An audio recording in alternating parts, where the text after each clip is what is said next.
Good morning, everyone. My name is Robin Joseph, and I'm a PhD student in the Transition and Turbulence Research Group of Professor Saurabh Dewan at IISc Bangalore. So, our work is on the growth of disturbances in a pre-transitional boundary layer downstream of a distributed surface roughness. So, boundary layer transition can be categorized into two: natural transition and bypass transition. So, natural transition occurs under low levels of external disturbances. And in this, the transition is via Tolman-Schlichting waves, which are eigensolutions of the Orr-Sommerfeld equation. And these instability waves, they then develop into lambda vortices, which break down to cause turbulence. So, in contrast, bypass transition occurs under elevated levels of external disturbances, and the TS wave route to transition is bypassed. And these external disturbances, they can be introduced outside the boundary layer, like a free stream turbulence, or they can be introduced inside the boundary layer using a surface roughness. And a commonly reported feature in bypass transition is the appearance of streaks, which are these elongated contours of streamwise velocity fluctuation, and they can either be positive or negative. So one of the most commonly studied methods of bypass transition is FST-induced transition, and or free stream turbulence induced transition, and a feature that is reported across literature is known as shear sheltering, in which only the low frequency components of the free stream turbulence penetrate into the boundary layer, resulting in the formation of streaks. The boundary layer filters out the high frequency disturbances. So two key features of FST-induced transition that are reported across literature are that in the pre-transitional region, the fluctuating velocity profiles are kind of self-similar, and they have a peak at y by del star is equal to around 1.3. And the second feature is that the growth of disturbance energy in the pre-transitional region is linear. So there have also been theoretical studies towards this, for example, by Lucchini. So he found out that the optimal perturbation for a Blassis boundary layer is steady streamwise vortices, and that the wall normal location of this peak in the fluctuating velocity profiles is largely invariant of the suboptimality of the disturbance. So if you come to roughness-induced transition, so unlike FST-induced transition, roughness-induced transition introduces disturbances inside the boundary layer, and there are several parameters like height of the roughness, the gap between the roughness elements, and the distance from the leading edge that become important. But if you consider a practical surface like a turbine blade and the deposition on that turbine blade, that does not have a clear length scale involved, and that is a random distributed roughness, and the bypass transition caused by random distributed roughness is not well understood. So in gas turbines, what is done is that this roughness is characterized by converting it into an equivalent sand grain roughness, and for this, due to this, we will use sandpaper roughness in our measurements. So the objective of the present work is to investigate the growth of disturbances in the pre-transitional region of a boundary layer downstream of a distributed roughness, and to compare the results with existing results from FST-induced transition and some other theoretical results. So this is the experimental setup that is used. This is the low-speed open-circuit wind tunnel at IISc Bangalore. The turbulence intensity is around 0.1%, and a roughness strip is pasted that spans the full plate, and we use strips of sandpaper as this roughness. And the velocity signals are acquired using constant temperature hot wire anemometry. So we use two types of roughnesses to see the difference between them. So the first one is a coarse roughness, an extra coarse emery cloth, which is grade 24, of around 1.5 mm thick. And this is, as the second one is the silicon carbide waterproof paper, which is around 0.5 mm thick. So we'll refer to these as R24 roughness and R80 roughness respectively. So now we need to define what is the pre-transitional zone. So now there are several definitions across literature for the pre-transitional zone. So the one that is used here is that the appearance of turbulent spots in the flow, they denote the start of the transition location. So for this, we set a location that is around 500 mm from the leading edge, and then we adjust the free stream velocity in such a way that the turbulent spots just start to appear there. So for unsurprisingly, for the coarse roughness, you need a lower velocity of 6.7, and for the fine roughness, you need around 11.5 meters per second. So this is the terminology. X is the streamwise distance, Y is the wall normal distance, del star is the displacement thickness, and K by delta 99.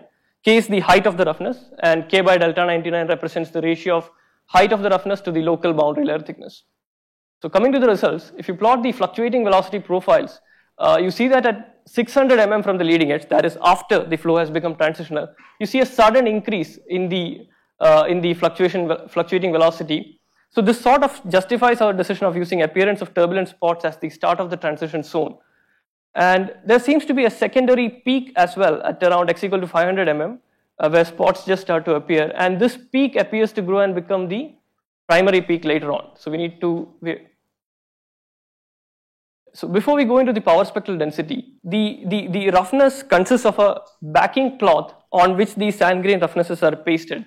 So because of this, we expect some vortices to be shed into the boundary layer along with the broadband disturbances that are introduced. Now, in the power spectral density, you see these peaks in the pre-transitional region in both cases of roughnesses. But by the time the flow has become full transitional, at 600 mm, these peaks have died out and only a fairly broadband disturbance remains here. So because of this, we assert that it is the broadband disturbances that cause this transition and not the peaks that are possibly caused by the vortices that cause transition here.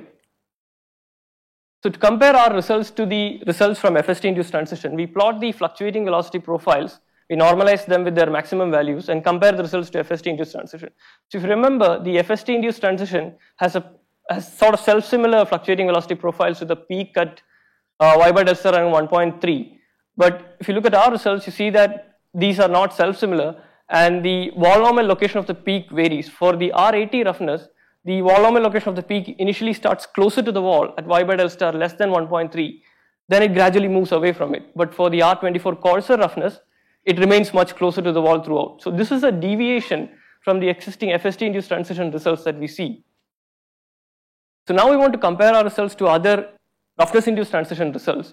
So here, Franzen conducted experimental and theoretical measurements into the growth of disturbances introduced inside a boundary layer using an array of roughness elements, unlike the distributed roughness that we used.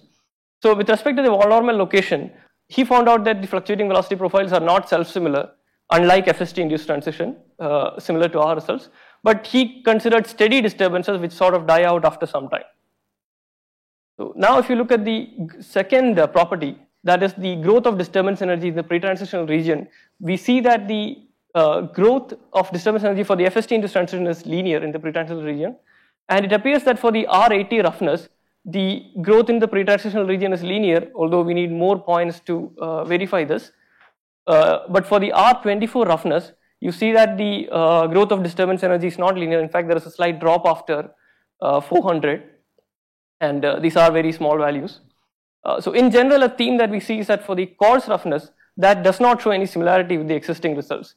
So we assume it's probably because the K by delta 99, the ratio of the height of the roughness to the thickness to the boundary layer, that is a higher value here. That is possibly causing larger disturbances or distorting the boundary layer, which is causing this deviation. We need to do more investigation into this. Now, to sort of put it all together in terms of the peaks, the wall normal location of the peak, we normalize the streamwise distance across all experiments. We want to compare our results to the results from FST-induced transition and the experiments using array of roughness elements and other theoretical results. For this, we normalize the streamwise location using the location at which the fluctuation is maximum. So for the experiments from Franzen, that will be at this location, which is X peak. And for the R80 roughness, that is at 500 mm in the pre-transitional region. And for the R24 roughness, that will be at 400 mm. So when you put it all together, you see that for the FST-induced transition, the peak remains at around y by del star equal to 1.3. But for the R80 roughness and the experiments from Franzen, you see that there is a qualitative similarity. The peak starts closer to the wall, y by del star around 1.2. Then it gradually moves away from it. And it should be kept in mind that Franzen considered steady disturbances, and his calculations, he adjusted the suboptimality in such a way that his experimental results and theoretical measurements match. But if you look at the R24 roughness, you see that the peak remains much closer to the wall throughout, and it does not match those measurements. So to sort of conclude, there seems to be a linear growth of disturbance energy in the pre-transitional region, similar to FST-induced transition for the R80 roughness. But unlike FST-induced transition and theoretical calculations by Lucchini, the fluctuating velocity profiles are not self-similar. Now, the gradual movement of the wall normal location of the peak away from the wall is qualitatively similar to the results that we see from Franzen, although he considered steady disturbances using an array of roughness elements. The R24 roughness, it does not show similarity to existing results from FST-induced transition or roughness-induced transition. The growth of disturbance energy does not appear to be linear, and the fluctuating velocity profiles all have their peaks much closer to the wall. And these are the conclusions from this. So the distributed roughness introduces disturbances inside the boundary layer, unlike FST-induced transition, which introduces disturbances outside the boundary layer. Now, generally in literature, whenever people look at the pre-transitional region, they compare the results with the results from Lucchini's predictions.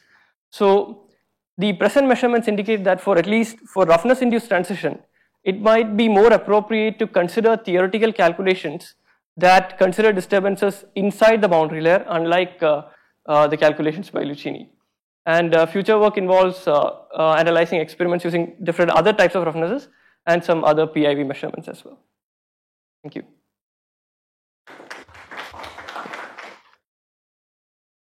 So, questions? We finished much before time, so we have a lot of time for questions.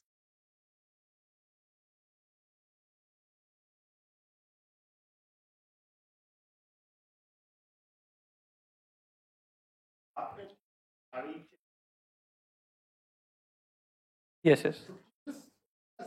Roughly how. So the grid size of the roughness. So sandpaper roughness consists of a backing cloth on which these grains are pasted, sort of pasted. So for different types of roughnesses, you will see that the size of the grit is different. So you have a smaller dia of the grit. So an R24 has a larger dia and an R80 has a smaller dia. So it consists of a backing cloth as well as a grit size. So we are also planning to conduct measurements by removing the backing cloth. We'll have a mechanism where only the grits are exposed to the boundary layer. So that is the difference that we.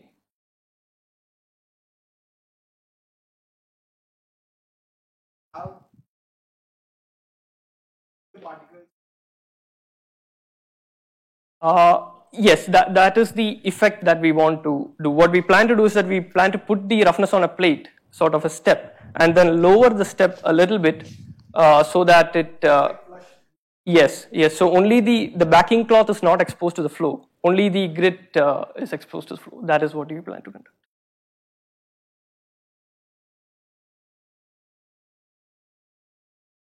So studies have generally shown that that length, it does not matter substantially. So even if you use slightly different lengths, the flow quality does not, the type of flow does not vary.